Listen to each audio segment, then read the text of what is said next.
కృపాభరితుడైన మా యేసు ప్రభువా, మీ ప్రశస్తమైన నామమును బట్టి మిమ్మల్ని స్తుతించి కీర్తిస్తూ ఉన్నాను.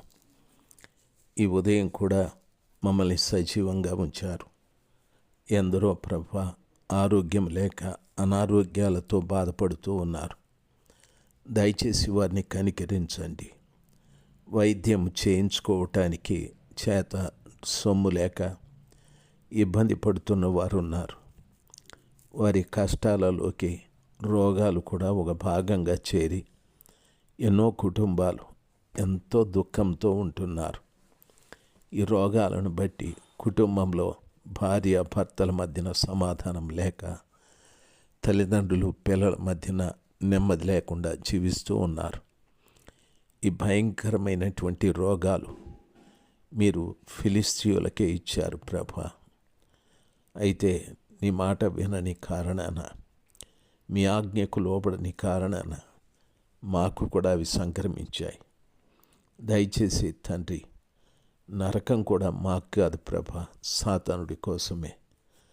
అయినా తప్పులు చేస్తూ బ్రతుకుతున్న కారణాన, వాని అనుచరులుగా మేము బ్రతికిన కారణాన అట్లాంటి వారిని నరకంలో మీరు పడవేస్తారని దయచేసి పిల్లలు వాక్యం వినే ప్రతి బిడ్డ ఇది గ్రహించి, ప్రభా ఎందుకు వ్యాధి వచ్చేది, ఎందుకు నేను నరకంలో పడతాననే సత్యాన్ని ఎరిగి జీవించటకు సహాయం చేయండి.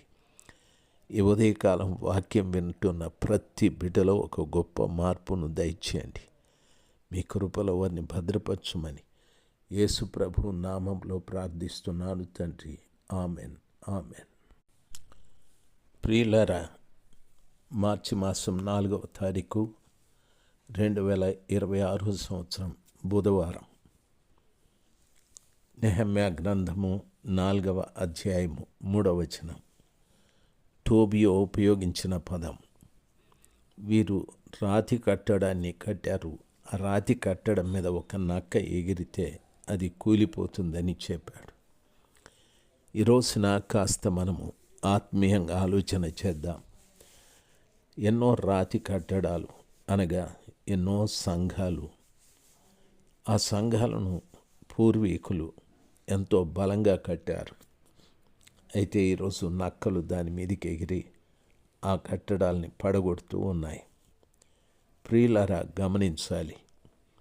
చాలామంది ఈ రోజున పెద్ద పెద్ద churches, Lutheran churches, Baptist churches, C&I చర్చిలు, CSI చర్చిలు, ఎన్నో ఇలాంటివి భక్తులు వచ్చి ఆ గొప్ప గొప్ప స్థలాలు కొని గొప్ప గొప్ప మందిరాలు కట్టి, హాస్పిటల్స్ కట్టి, హాస్టళ్ళు కట్టి, స్కూళ్ళు కట్టి ఎంతో ప్రజలకు సేవ చేస్తూ వచ్చారు.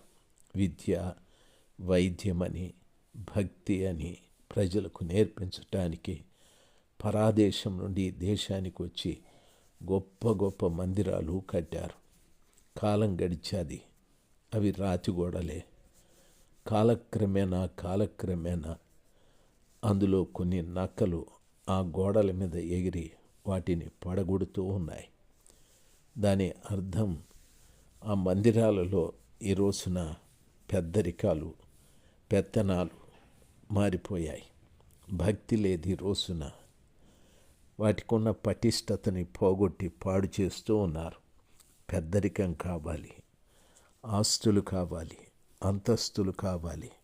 ఆ రీతిగా దైవజనులు భక్తసింగయ్య గారు, దైవజనులు దేవదాసయ్య గారు, దైవజనులు PM శామ్యూల్ గారు, దైవజనులు PL పరంజ్యోతి గారు, దైవజనులు KR డేవిడ్ గారు, ఇలాగ చెప్పుకుంటూ వెళ్తే బోల్డంతమంది. ప్రస్తుత కాలంలో దైవజనులు యేసన్న గారు. ప్రియులారా, గమనించాలి. ఇటువంటి భక్తులు ఎంతోమంది దేవుని కొరకు బలమైన కట్టడాలు భక్తులు. ప్రియులారా, బెల్లంపల్లి ప్రవీణ్ గారు, షారోనమ్మ గారు, ఇలాగా భక్తులు ఎంతోమంది రాతి కట్టడాల్ని కట్టినట్టు సంఘాలను కడుతూ ఉన్నారు. అయితే అందులో నక్కలు చేరి ఆ రాతి గోడల్ని పడగొడుతూ ఉన్నాయి. చాలామంది నక్కలు తయారైపోయారు. నక్కల పని ఏమిటి అంటే, బైబిల్లో ఒక విషయం, సంసోను మీరు బాగా ఎరుగుదురు. న్యాయాధిపతుల గ్రంథము 15వ అధ్యాయంలో కనిపిస్తాడు. అక్కడ కొన్ని దినాలైన తర్వాత, అది గోధుమల కోతకాలం, సంసోను ఒక మేకపిల్లను తీసుకొని భార్యను చూడవచ్చి, అంతఃపురంలోనున్న నా భార్య వద్దకు నేను పోతానని అన్నాడు. అయితే ఆమె తండ్రి లోపలికి అతని వెళ్ళనీయక, నిశ్చయముగా నీవు ఆమెను ద్వేషించితివనుకుని నీ స్నేహితునికి ఆమెనిచ్చి పెళ్లి చేశానని చెప్పాడు. ఆమె చెల్లెలు ఆమె కంటే చక్కనిది కదా, ఆమెకు ప్రతిగా ఈమె నీకుండని వచ్చును, చిత్తగించమని ఆ తండ్రి చెప్పాడు. అప్పుడు సంసోను, నేను ఫిలిస్తీయులకు హాని చేసిన ఎడల వారి విషయంలో నేను ఇప్పుడు నిరపరాధిని అయ్యుందునని వారితో చెప్పి పోయి 300 నక్కలను పట్టుకొన్నాడు. దివిటీలను తెప్పించి తోకను తిప్పి 2 తోకల మధ్య ఒక్కొక్క దివిటీని కట్టి అగ్ని మండజేశాడు. ఫిలిస్తీయుల గోధుమ చేలలోనికి వాటిని పోనిచ్చి పనల కుప్పలను, పైరును, ద్రాక్ష తోటలను, ఒలివ తోటలను తగలబెట్టాడు. నక్కలు అక్కడ చేసిన పని పంటల్ని, ద్రాక్ష తోటల్ని, పనలను, తరువాత ఒలివ తోటల్ని తగలబెట్టాయి. ప్రియులారా, గమనించాలి, ఈ రోజున నక్కలు తగలబెట్టే పని చేస్తూ ఉంటారు. సంఘాలలో అనేక మంది ఒకరికి ఒకరు మంటలు పెట్టి చూస్తూ ఉంటారు. ఒకరి మధ్యన భేదాభిప్రాయాలు పుట్టిస్తూ ఉంటారు. ఇతరులను గురించి చెడు మాట్లాడుతూ ఉంటారు. ఇతరులను గురించి చెడు చెప్తూ ఉంటారు. మిత్రభేదము పుట్టించేటటువంటి వాడు మంచివాడు కాదు. వాడు నక్కతో సమానం. గోధుమ పంట కోస్తున్న కాలం. ఆ గోధుమ పంటంతా కోసి పనలు కట్టారు, దాన్ని కాల్చివేశారు. ఇప్పుడు పంట పండే కాలం, పంట కోతకొచ్చే కాలం, అనగా యేసుప్రభుల వారి రాకడ దినాలు. నక్కలు ఎక్కువైపోయాయి. సంఘాలలో నిప్పు పెట్టేవారు అధికమైపోయారు. కాపరిని గురించి చెడుగా మాట్లాడేవారు, కాపరురాలు గురించి చెడుగా మాట్లాడేవారు, కాపరి పిల్లల్ని గురించి, సంఘ పెద్దల్ని గురించి, విశ్వాసులు ఒకరిని గురించి ఒకరు మంటలు పెట్టుకుంటూ ఉన్నారు. దయచేసి గమనించాలి. ఒకవేళ నీవు అలాంటి వాడివేమో, అలాంటి దానవేమో, మానుకో. గోధుమ పంట అంటే దాని అర్థం, యేసు ప్రభుల వారు చెప్పారు, గోధుమ గింజ భూమిలో పడి చనిపోతేనే కానీ అనేక గోధుమలు కావని. కాబట్టి ఈ రోజున గోధుమ పంట అంటే సంఘాలే. పంటకొచ్చేసాయి, కోతకొచ్చేసాయి. పంట కోసి కళ్ళంలోకి వెళ్ళాలి. దొల్లగొట్టిన తరువాత గోధుమల్ని, ఆ గరిసెల్లో గోధుమల్ని ధాన్యాగారాలలో నింపాలి. అటువంటి సమయంలో ఈ నక్కలు సంఘాలలో చిచ్చులు పెడుతూ ఉన్నారు.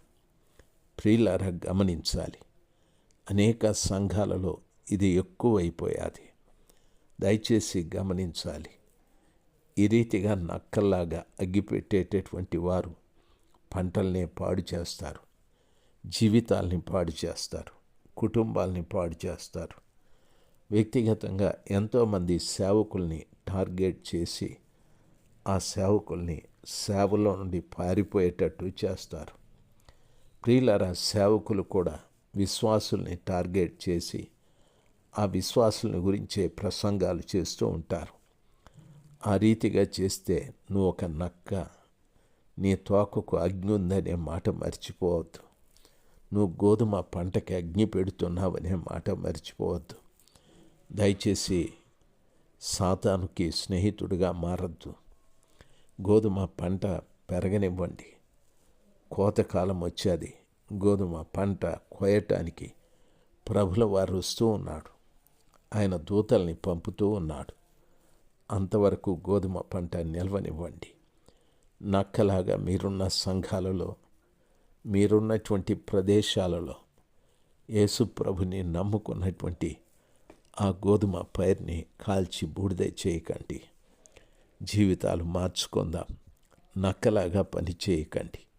సర్వశక్తిమంతుడైన దేవుని భయం కలిగి బ్రతకండి. అనేకులకి మనం ఒకరిని గుర్చి చెడుగా చెప్పడం అనేది అలవాటైపోయాది. దాని అర్థం నువ్వు ఒక నక్క, నీ తోకకు నిప్పు. ఈ రెండూ ఉన్నాయి. ఎంతమంది జీవితాలని కాల్చేస్తావు? ఎన్ని కుటుంబాలని పాడు చేస్తావు? ఎంతమంది భక్తిని కాల్చి బూడిదే చేస్తావు? దయచేసి మారుకో, మారాలి. దేవుడు ఆ గొప్ప జ్ఞానం నీకిచ్చి మార్పు కలిగించునుగాక. ఆమేన్.